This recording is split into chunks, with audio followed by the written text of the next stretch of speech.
البس يا زملكاوي الحله، ما هو الزمالك يتعادل مع المحله، وما تنساش تمشي تتفشخر وتقول انا متصدر الدوري. لا هو انت ما تعرفش، ما هو الاهلي خلاص خد الدوري منك واداك مكانه حته حلاوه. ايوه خد الدوري منك وضحك عليك بحته حلاوه يا زملكاوي. فين بقى العيال اللي كانت ماشيه تبص وتقول هو فين النادي الاهلي؟ احنا مش شايفين مركزه، هاتولنا عدسه عشان نشوفك يا غريمي. انت في المركز ال16، اخبارك ايه دلوقتي يا زملكاوي يا اللي مش هتطول حتى الكونفدراليه؟ حتى الكونفدراليه مش هتطولها النهارده يا زملكاوي. اخبار اوضه اللبس بتاعت النادي الاهلي ايه؟ ها؟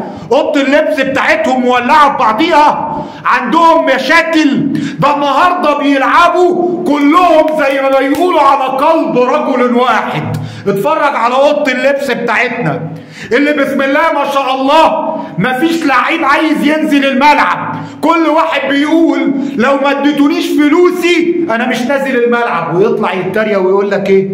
اصل الفلوس بتفسد، اصل النادي الاهلي اوضه اللبس بتاعه خربانه انت ما تعرفش. يا عيني الفلوس فسدتهم، كله بيبص لزيزو وعايز ياخد زيه.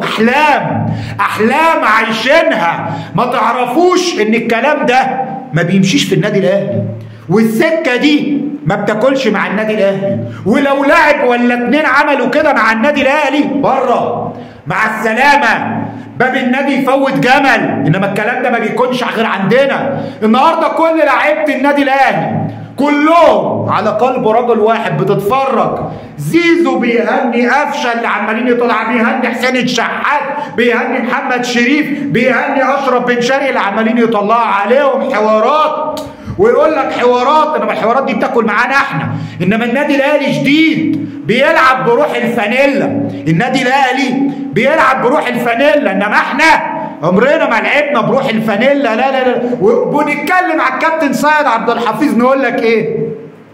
نقول لك اصل بيقول ان النادي الاهلي عنده روح الفانيلا الحمراء. عمركم سمعتوا عن روح الفانيلا البيضاء؟ ما ده الكلام المظبوط، ما ده الكلام المظبوط. هو انتوا عايزين تقولوا اي كلام تضحكوا بيه على الناس؟ النهارده اخبار صفقات نادي الزمالك وجون ادوارد، التجربه الكبيره اللي هزمت النادي الاهلي. والله عليك يا كابتن جون يا ادوارد يا اللي بتعمل الصفقات في الخفاء. ما لازم يعملها في الخفاء، ما لازم يعمل صفقاته جون ادوارد في الخفاء. لو حد داري بالصفقات هيضحكوا علينا. فهو يعني درءا للضحك والمنظرنا عشان دي الصفقات.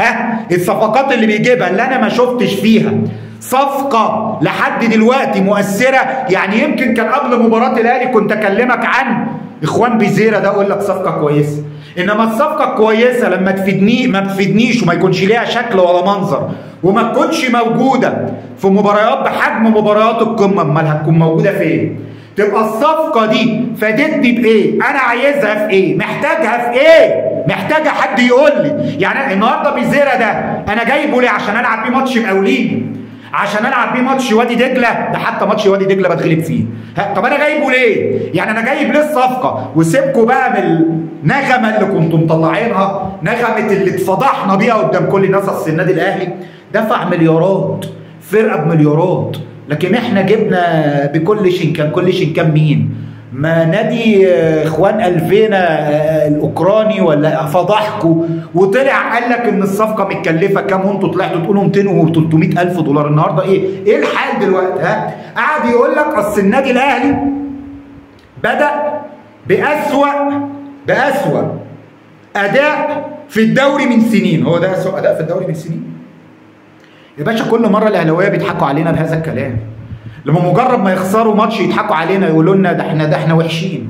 عشان بص العصفوره نقول الله احنا نقول دول وحشين، ده احنا اللي هناخد الدوري، وفي الاخر يضحكوا علينا. يروحوا يلعبوا برضه دوري ابطال افريقيا ويكون لهم ماتشات مهمه ويكون لهم ماتشات مؤجله في الدوري، واحنا نقول الله ونبرع نفسينا. طول ما الاهلي مش موجود احنا بنعمل نفسنا اسود. الاهلي بيجي والاهلي بيحضر احنا ما بنبقاش موجود. الاهلي بيركز، لو الاهلي بيركز في كل بطوله، في كل بطوله احنا بنشارك فيها. يعني من ستر ربنا ان الاهلي ده ما بيشاركش كونفدراليه، ما بيشاركش. لو بيشارك كونفدراليه يبقى احنا الكونفدراليه دي هنطلع منها، احنا بنطلع ما نستلمبوش يعني، فمش هنيجي من النادي الاهلي، فاحنا اصلا مش هنشارك في البطولات اللي بيسيبها لنا القلب دي. فضل وعدل ان النادي الاهلي بيسيب لنا بطولات عشان نقدر نشارك فيها. النهارده احنا فين بقى؟ تعالى اتفرج بقى على النادي الاهلي. اتفرج بقى على النادي الاهلي النهارده، اتفرج على اداء النادي الاهلي النهارده. نفسي اسال سؤال، اشرف بن شرقي عمره جاب هدف زي الهدف اللي شفناه النهارده مع النادي الاهلي وهو مع نادي الزمالك؟ انا عن نفسي ما شفتش. اللعيبه دي يا جماعه، اللعيبه دي لازم تعرفوا حاجه عن النادي الاهلي. لعيبه النادي الاهلي وجماهيره لما بتستفزهم يدوا اكتر. عشان كده دايما بقول لما بنكسب مباراه نحط لساننا في بقنا، ما نتكلمش، ما نتريقش، ما نطلعش نقول يا اهلي انت في المركز الكام؟ انت في المركز ال 16 يا غريمي، الاهلي هينزل درجه ثانيه. اهلي مين يا ابني اللي ينزل درجه ثانيه؟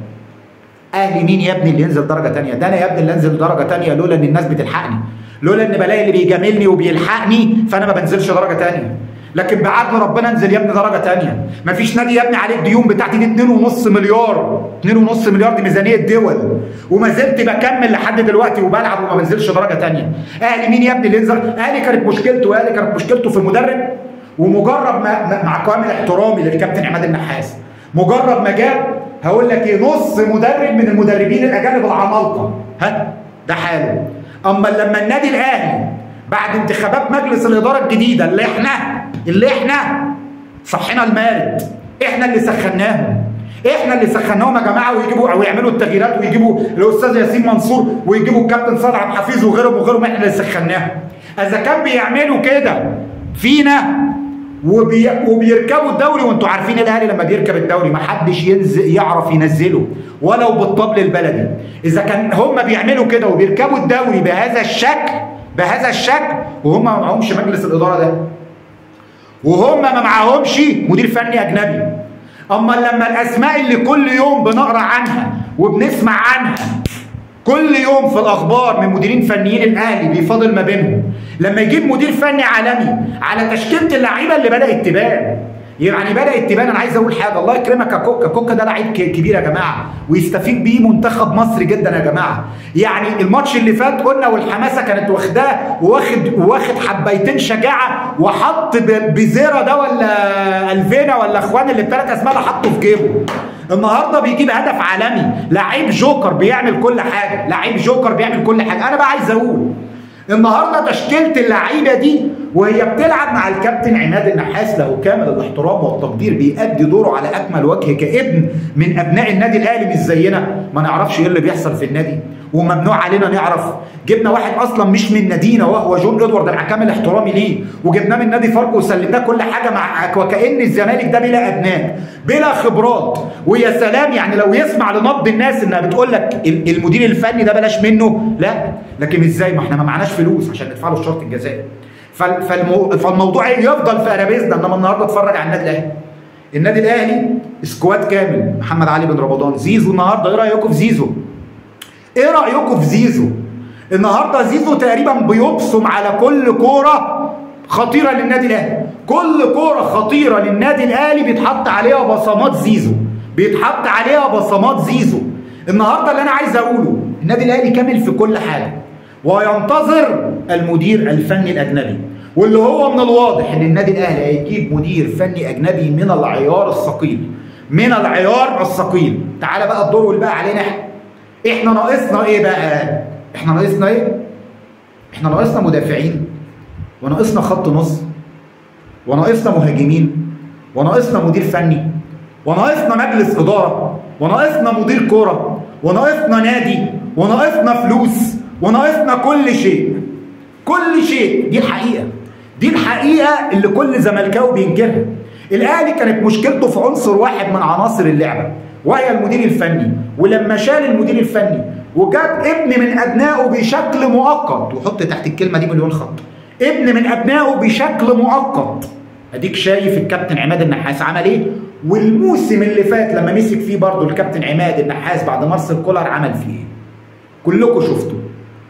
وعلى فكره لو الكابتن عماد النحاس كان في كاس العالم للانديه بدل خوسيه ريبيرو كان النادي الاهلي هيحقق نتائج اعلى بكتير.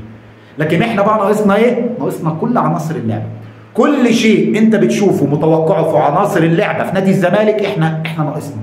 عشان كده احنا مشكلتنا اكبر، وبالنادي ده وبنقول ده، وقلنا ده على فكره، وطلعنا قلنا ان مشكلتنا اكبر. الناس تريقت علينا، طلعنا اتكلمنا وقلنا بعد ماتش بيراميدز، الماتش اللي مشى خوسيه ريبيرو واللي خسر فيه النادي الاهلي، طلعنا قلنا ان اسعد الناس بالخساره من بيراميدز في الوقت ده كانت جماهير النادي الاهلي. طلعوا الاخوه من نادي الزمالك وجماهير نادي الزمالك تنتقدنا وتشتمنا وتقول لنا هو انت بتسكن جماهير النادي؟ لا، سكن مين يابا؟ هم دول بيتسكنوا؟ دي ناس بتفهم في الكوره كويس وعليها يوزن بلد. وسيبك من التريقه بتاعتك الفارغه، لان هم لو مش كده ما كانش بقى ناديهم بقى رقم 1 في مصر والوطن العربي وافريقيا، ومن اكتر الانديه اللي خدت بطولات في العالم. فلما تيجي تقول كلام اعقله، ولكن احنا كنا بنقول الكلام ده عشان بالفعل جماهير الاهلي كانت فرحانه بالخساره من بيراميدز، عشان مش عايزه خوسيه ريبيرو، عشان عارفه وهي بتفهم كوره كويس وعارفه ان تشكيله اللعيبه اللي عندها والسكواد اللي عندها قوي قوي، ولكن المدير الفني ده مش عارف يمشيه. فتخيل صدقت النظريه وصدقت اللي احنا قلناه، وانتوا اللي طلعتوا غلطانين، واللي طلع انتقدنا هو اللي طلع غلطان. وبالفعل النادي الاهلي بمجرد ما تحصل على مدرب حتى وطني، مش بقول لك مدير فني اجنبي من العيار الثقيل، مدرب وطني زي الكابتن عماد النحاس، اديك بتشوف بيعمل ايه. اتفرجوا بقى زملكاويه، حلكم انتوا هيكون فين؟ النادي الاهلي حل كل مشاكله وانفرد بالدوري، ولسه كمان هيجيب مدير فني اجنبي عالمي. شوف انت بقى اللي مركزك هيبقى فين، وهل هتحصل حتى الكونفدراليه ولا لا؟